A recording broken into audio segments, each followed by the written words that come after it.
Mr. James Hand, and he is a World War II veteran. I have a paper that has all of his information on it. I'm going to pass that out to you at the end, so you can actually take that home and make sure you share what you heard today. Mr. Hand has a great story and is a local person.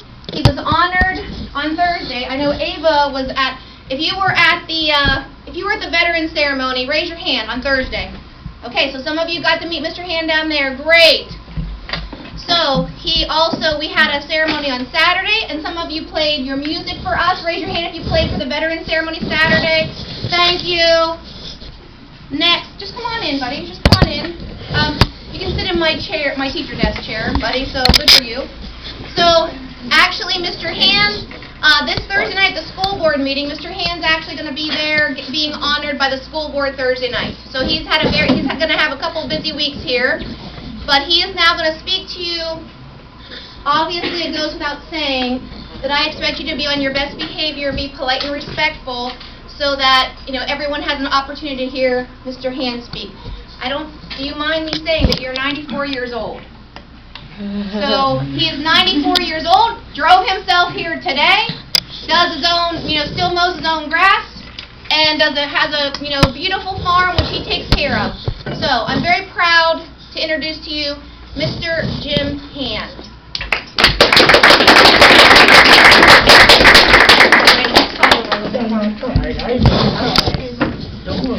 That's all right. Okay. I'm a little slow, but I'll make it. Oh, you're fine. Good morning, everybody. Good morning. First of all, I have to tell you who I am if you don't know. My name is Jim Hand, and I was born here in Curwensville, up on Ridge Avenue at the corner of McNall and Ridge Avenue, going up the hill, There used to be a little house there. I was born there 1925. So I'm a Curwensville man. Boy, all right. So after a period of time, we kept moving around Curwensville, and I moved over to the south side here on Center Street. And I was 6 years old, and that's when we started the school in, and I'm 7 now. I guess 6, that was then. So I went to first grade over to this school here on the south side. Now you guys don't remember that. Your grandparents, your dad might, but they do. It was right on the main street, and it's torn down now. I went to all 5 grades in that school. One of my teachers was Mr. Bloom. He was one teacher. And then Mrs. Moretti, I guess that's what it was that thing. But anyhow, that's where I went to school for 5 years. I went all to 5 grades. Then we moved down here, down over the hill here. There was a couple of houses, a double house and 2 single houses. We lived in a part of the double house, and after a while, in 1936, a flood come, we was there, and then in 1937, 38, we moved to Clearfield, on Spruce Street, on 4th Street, in the regional section of Clearfield. As you go down the bypass, when you come to Spruce Street, that corner house there, I had built a house there at the time and moved it down the street. So that's where I was brought up. From my later years. And as years went by, I went to school, 5th, 6th, 7th, 8th, 9th grade, 10th grade at the time. In 1941, a bunch of us guys, there was a ball field over my house, we was out there playing football. Not touch football, tackle football. Big guys, all kind of guys. When you got the ball, they'd tackle you. So he went down. But anyhow, on the afternoon of 1941, December the 7th, somebody come across the street from where we was at, and they said Pearl Harbor was bombed.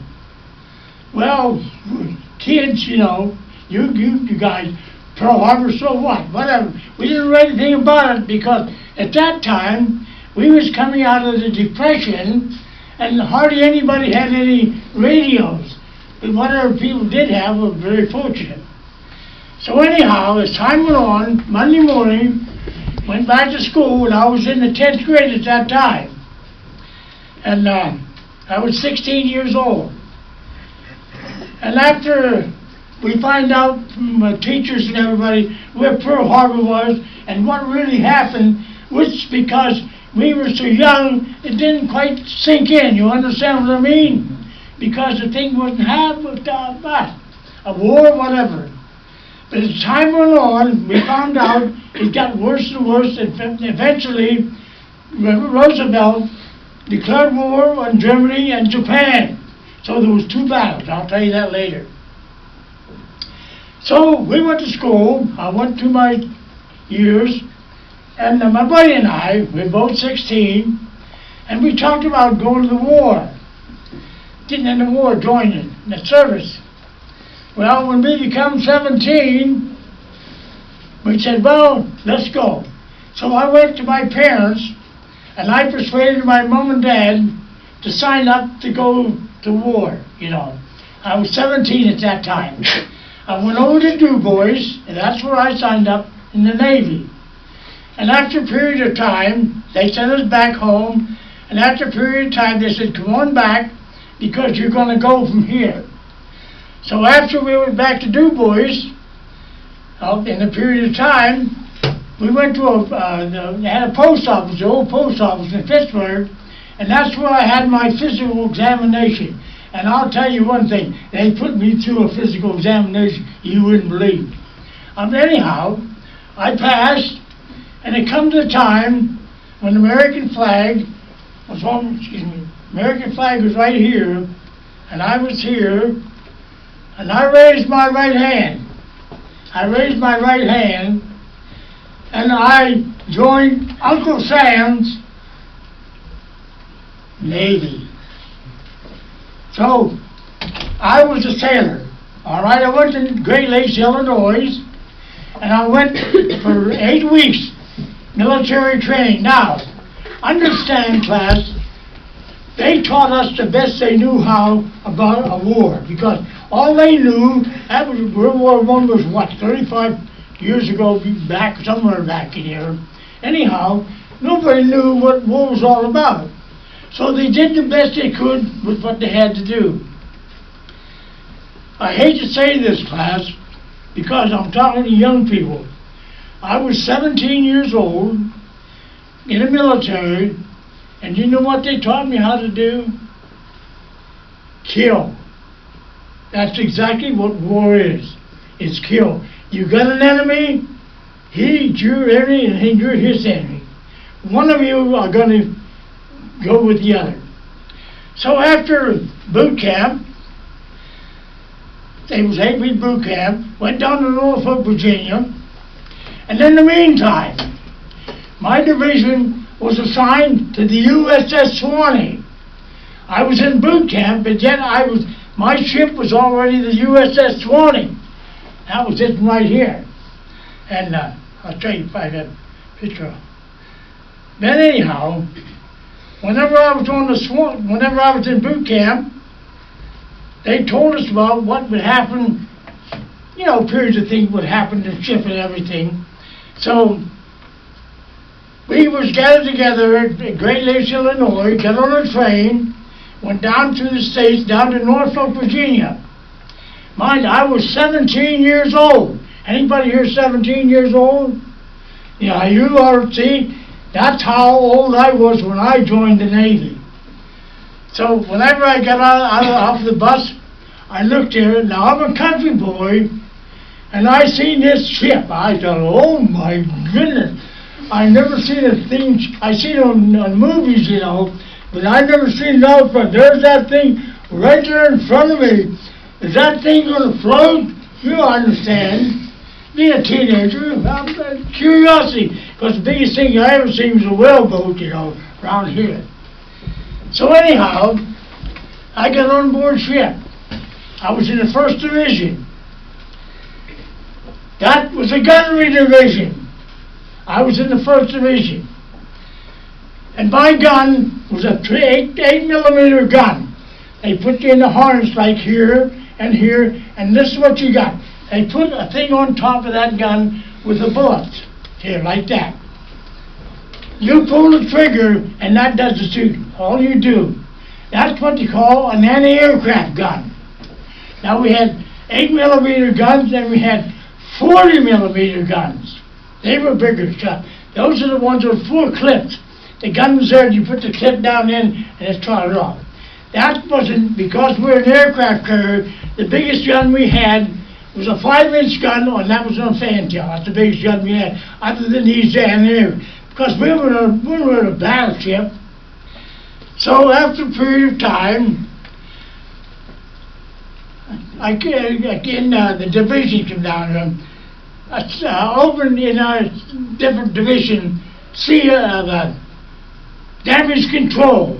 That was another division. The C&R division, construction and repair and firefighting. Well, I was kind of interested in all that, so I transferred from the first division, from the gun division, to the C&R division, which is damage control. If we get hit by anything, we fix the holes or whatever, you know. So as time went on, after we got on board ship, without had maneuvers, you know, get the ship ready, my first place was over here to the south of North Africa,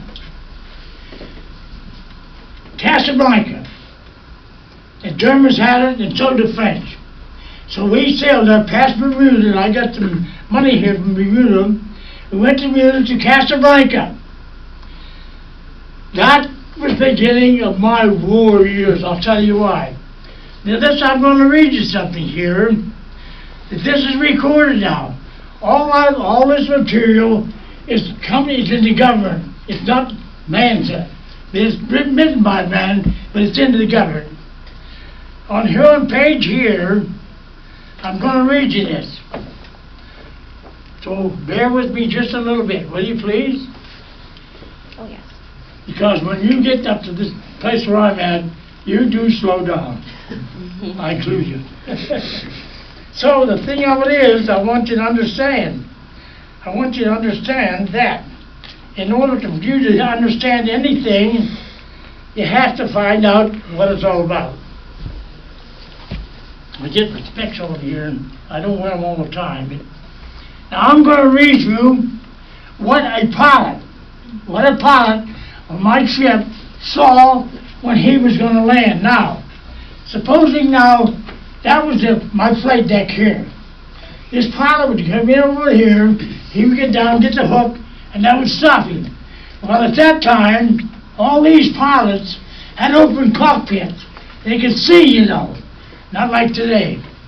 Now this is what happened on right here, over there in Casablanca where I was at. Okay. This is what I'm going to read. I hope I can make it plain. Bomber pilot Peg Inso tells about a torpedo leak on November 10th. That would be yesterday. He was flying ASP when he suddenly noticed a torpedo going close to stern of the USS Swanee, right like that. He could see it coming because he was coming in. He could see that weight coming here. It went under the stern, now my ship, under the stern overhang, and it appeared to have closed enough to hit the screws. Now my ship had 2 giant screws, one on each side of the ship, port and starboard. So that torpedo was heading right towards that. Peglow could not believe his eyes. The torpedo continued and hit the battleship New Yorker, which is in our convoy.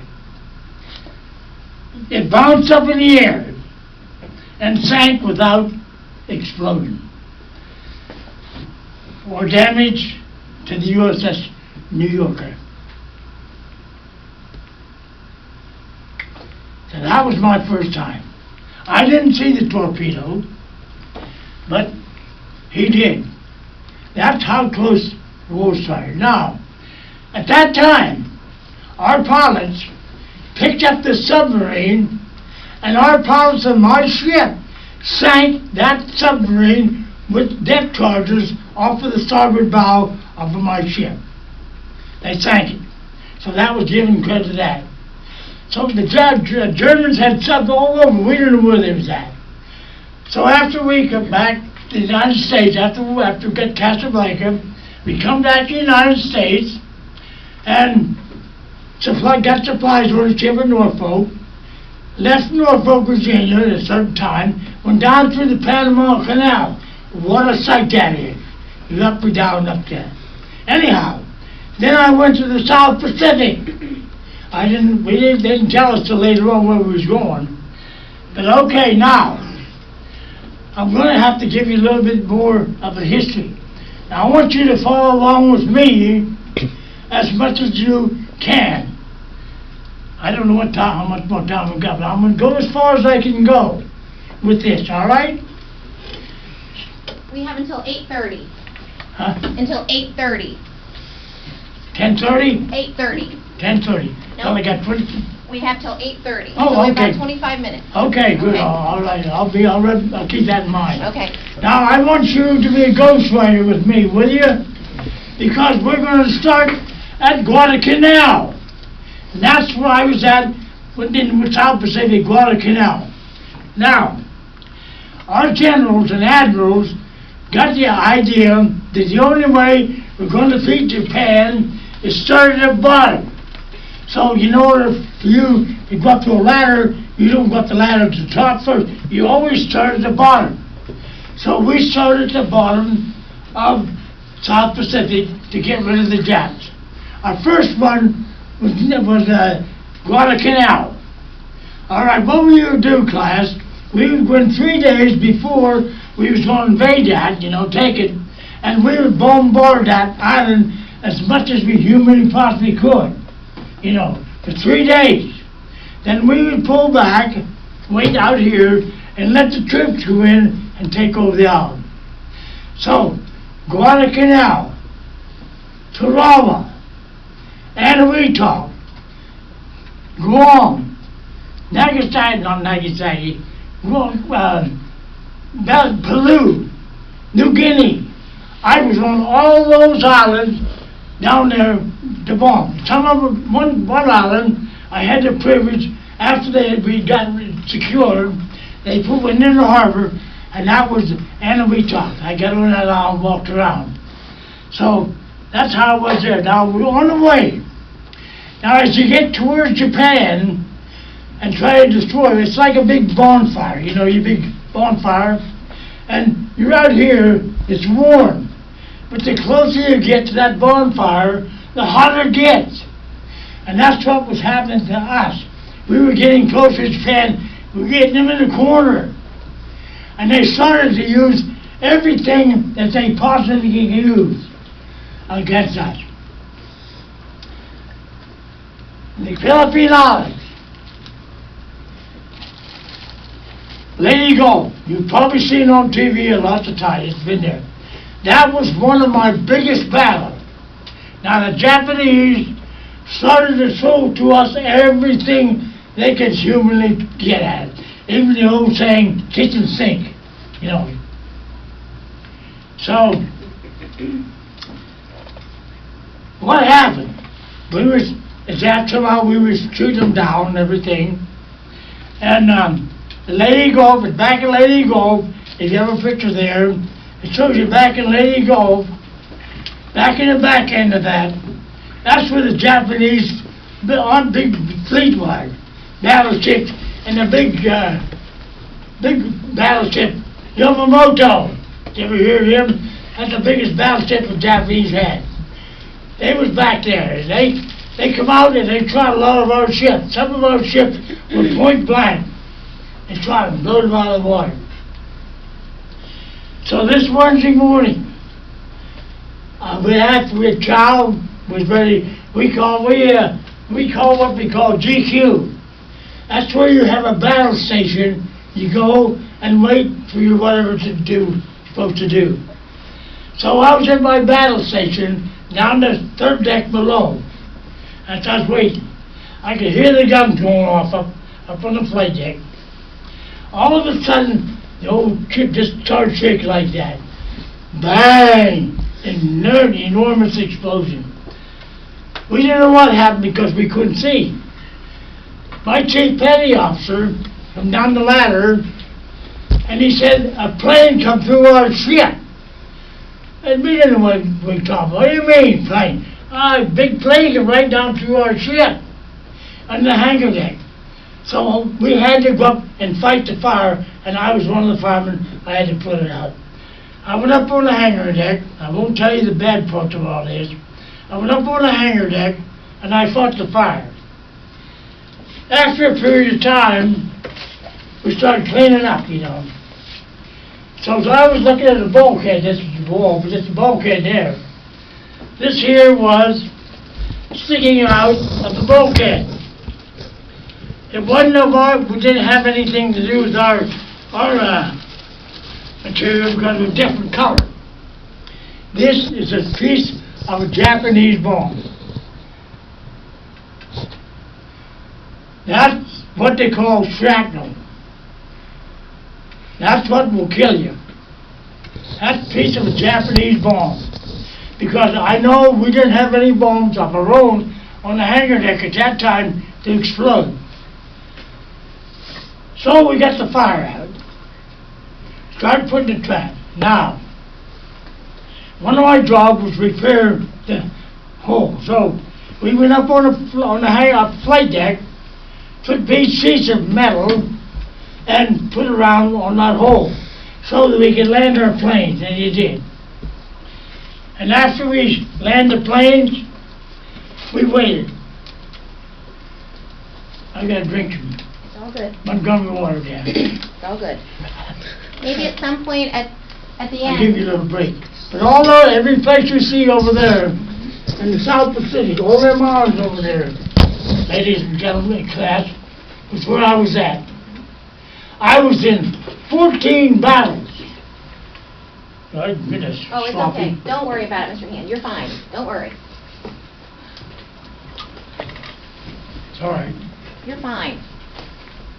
So, that happened on a Wednesday. So after we was cleaning up, the Japs were shooting down, whatever. The next day, we were still at general quarters. It was next day waiting, you know. And about chow time, I went down to get something to eat, you know, down in the mess hall. While I was down in the mess hall, I heard the guns going off, and pretty soon the ship just went like this, all twisted up. Everything you could see was shaking and rattling. So my job was a firefighter. So I went up on the flight deck, and I couldn't believe what I saw. Right at the forward end of our ship, where they had already landed planes, there was 8 of our planes up forward, back of this here shield here. They was waiting, you know, for the rest of them. That Japanese bomber, he came down right in the middle of those planes. He had a bomb on his plane, and before he hit our ship, he released that bomb. Well, because the bomb was slow, the plane went faster. The plane hit our ship and exploded, and the bomb came in, and I have a picture of it, where it came in right here alongside the flight deck here, inside the ship, and it blew up. That was the biggest battle. I could tell you a lot of things that happened in between, but after all the battle was over, we were sitting there dead in the water. We was in the convoy with other ships, but they all left us because we burned. They thought we was going to sink. Can you imagine that? So, after a period of time, we finally got the ship underway, and we come back to the United States. I'm telling you that because that's my journey to Japan. It wasn't over yet. We come back to the United States at Seattle, Washington, Edmonton, Washington. They referred us back overseas. We had to have a lot of new guys on the ship because we lost a lot of my buddies. So we were back again, and the first place we was at, we missed Iwo Jima because we had to go back and get repaired. We missed that, but we'd have been there. So we come back after we come from Birmingham, Washington, back to the South Pacific. We went to Okinawa. Remember Okinawa? That was right next to Japan. And after a while, we waited. We were getting ready to invade Japan. We took Okinawa, and I was there for 85 days in that battle, 85 days. Planes dropped all up. The USS Pennsylvania, there's a place there we would go back. There was a neutral arm where we'd get supplies. And we'd win them day in the evening, in the daytime, and get out of there before nighttime, to get supplies. He came in with Jap bomber, came in with a torpedo. He hit the Pennsylvania, hits in the core. And it blew up, I guess. It didn't hurt as much to Pennsylvania because that big battleship. So after Okinawa, we were getting ready to invade Japan. And in the meantime, we waited. Somebody talked about the atomic bomb. They didn't know anything about it much then. And they told the radio, they said that they had dropped the atomic bomb in Hiroshima. Of course, we didn't know anything about it, not what it was. And it said it wiped out the city. So they thought maybe Japan would surrender, but they didn't. So that was the next one day. Then, some period of time later, they dropped the bomb at Nagasaki. And that ended the war. I had the privilege, class, of going in Nagasaki Harbor. I showed a picture here of Nagasaki Harbor and seeing what that atomic bomb did to that city. Now, the Army come in and took over there. And they had Army trucks. And each of our division of my ship was permitted to get on a truck and take a cruise through that city, We weren't allowed to take any souvenirs. And they talk about radioactive. We didn't know what all that was about. So you see, that was my journey to Japan. When the war ended, they stopped recording, excuse me, they stopped recording everything, every place we was at. I have here in my book, I'll try to give you, if I can find you. I got it somewhere here now. I got so much here, class. It takes me a while to find out what I'm looking for. Because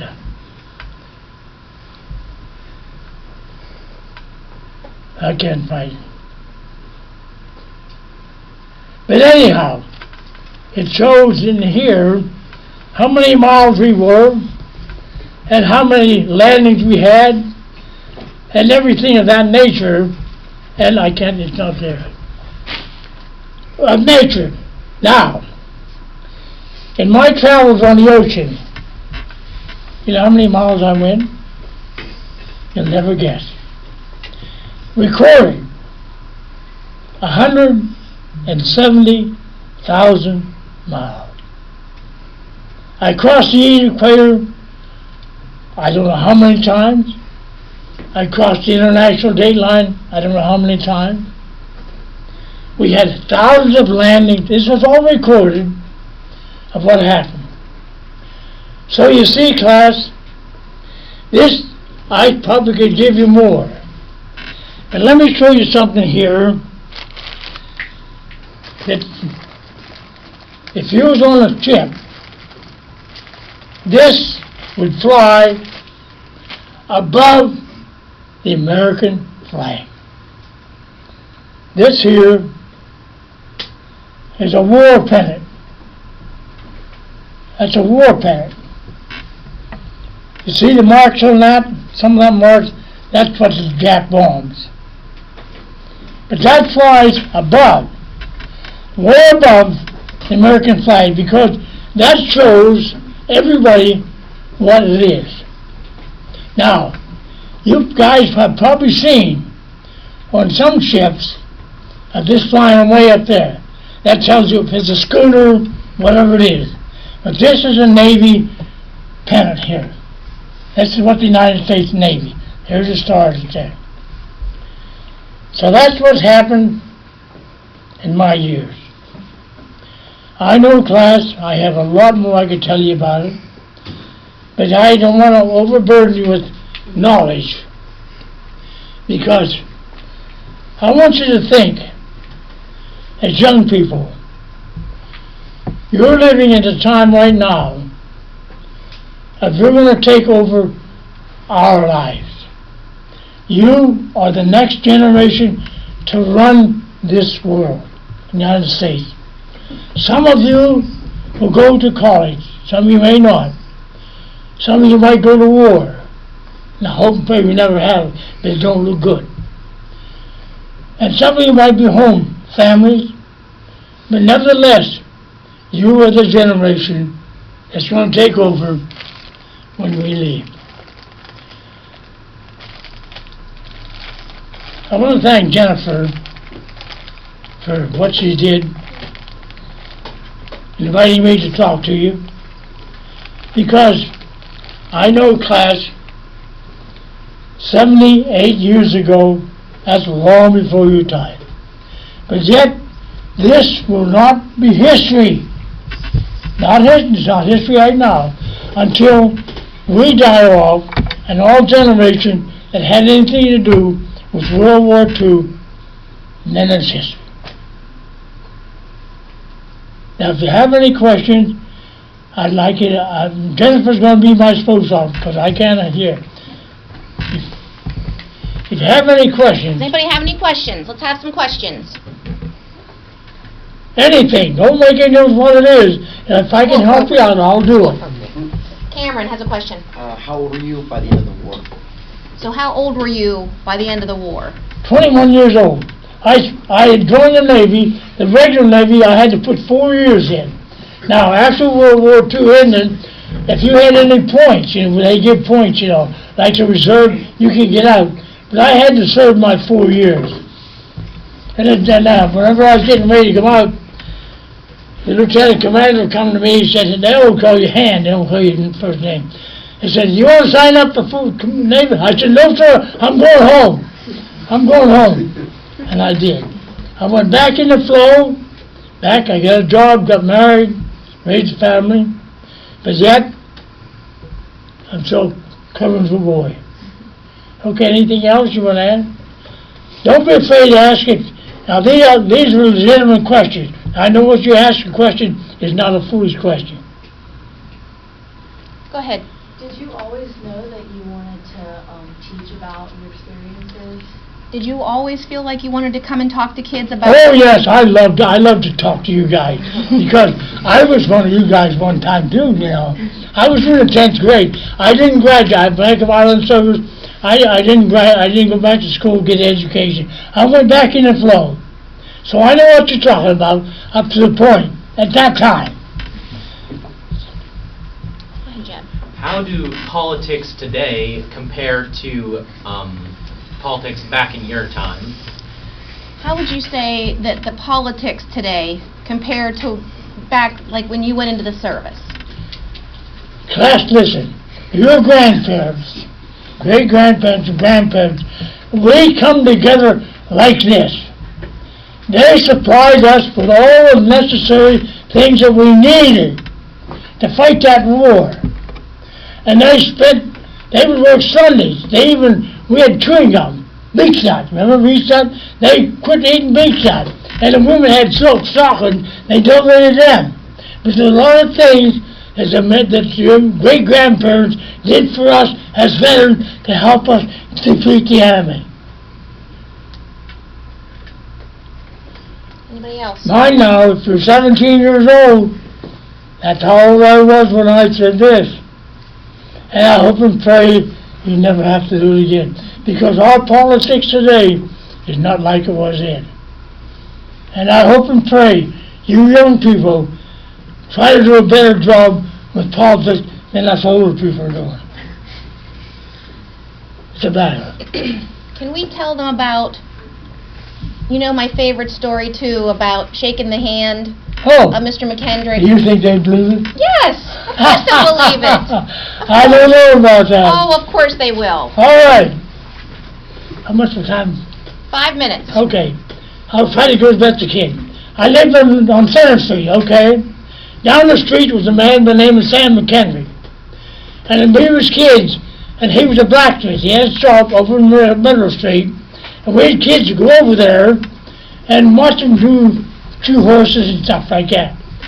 And this man, Sam McKendrick, would get us to line us kids up, 6, 7, 8 years old, and he'd say, I'm going to shake your hand. And we didn't know. He said, I shook the hand of Abraham Lincoln. And he said, here, shake my hand. And we didn't know who Abraham Lincoln was. But 2 years later, I found out who it was. That's the truth. So, Mr. Sam McKendrick. Some of you people might be related to him, I don't know. I bet. You ever hear the McKendricks? Oh, yes. Yes, we've had McKendricks here at school. Will you tell them how he shook Abraham Lincoln's hand? Why did he get to shake his hand? Why? Mr. McKendrick. He said him and his brother was down at Gettysburg when Abraham Lincoln had the Gettysburg Address, and that's what it was. They went up and shook his hand. Anybody else? We're going to have any last questions?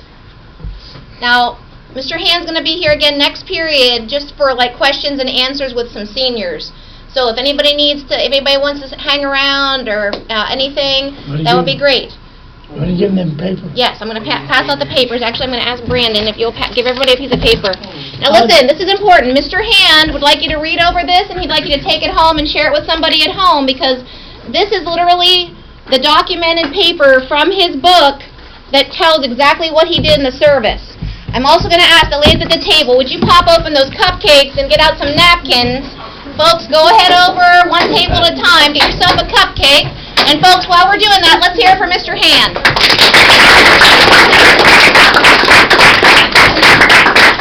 If anybody wants to come up and shake his hand, for any reason, of course, tell him, thank you for his service. You want to get a picture with him, come on up, folks. Come on up, one at a time. Let's get a picture with Mr. Hand or shake his hand.